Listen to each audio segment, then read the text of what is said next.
Free-to-air TV versus whatever may happen in the future, pay TV, etc., on Formula One. So if you'd like to stand up and give us your question, that'd be great. Obviously, with the BBC contract coming to an end next year, what can FOTA assure the fans, or what can FOTA do to try and ensure that it stays on free-to-view TV?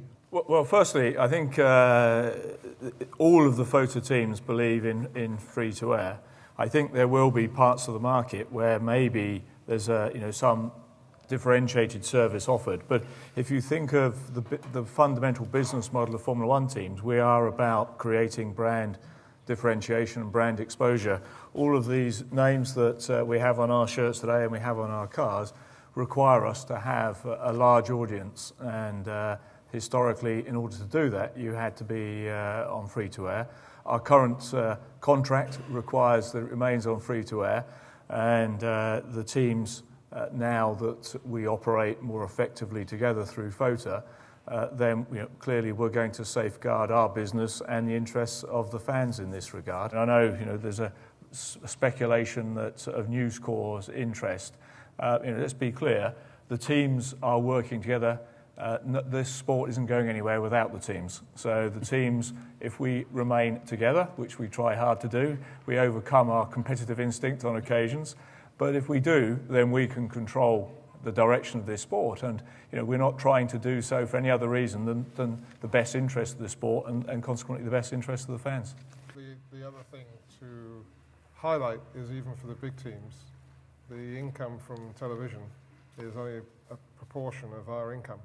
And the majority of our income comes from our partners and our sponsors, and without that, we're not viable. So the television model is a vital part of, the media model is a vital part of our income.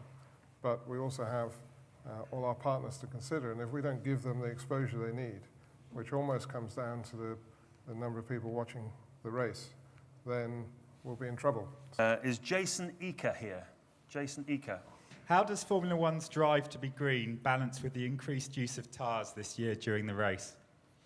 That's a very good question. Ross, you're using a lot of tyres up.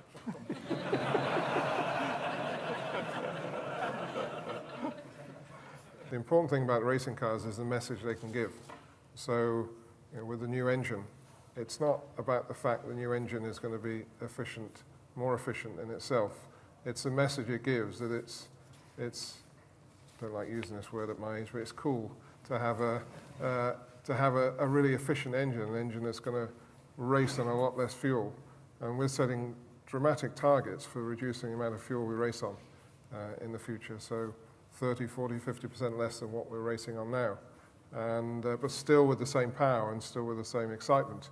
We don't want to have fuel economy racing, but we want to set targets for the engineers. Bob?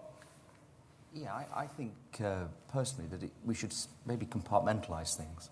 I think the job of Formula One is to develop the technologies, or help to develop the technologies, as with the V6 programme, where we can genuinely put benefit into the whole economy through the manufacturers and everything else. And I think that should be one focus that we maintain. I think through the efforts of FOTA, it would be inexcusable not or to waste more than we need to do in terms of travel and everything else that goes with it. But I think that Formula One, for me, maybe I'm a bit of a dinosaur in this one, but I see it as a celebration of excess. We have the most powerful engines, we have the best show in motor racing, we have the best parties, we have the prettiest girls. We should not lose that, and I don't think we need to go down that road. We are a show at the end of the day, and the show must be maintained. But I think we can also do more than our part on the environmental side in what we're doing. I'd like you to give a big hand to Martin Whitmarsh, Ross Brawn, Graham Loudon, and Bob Fernley.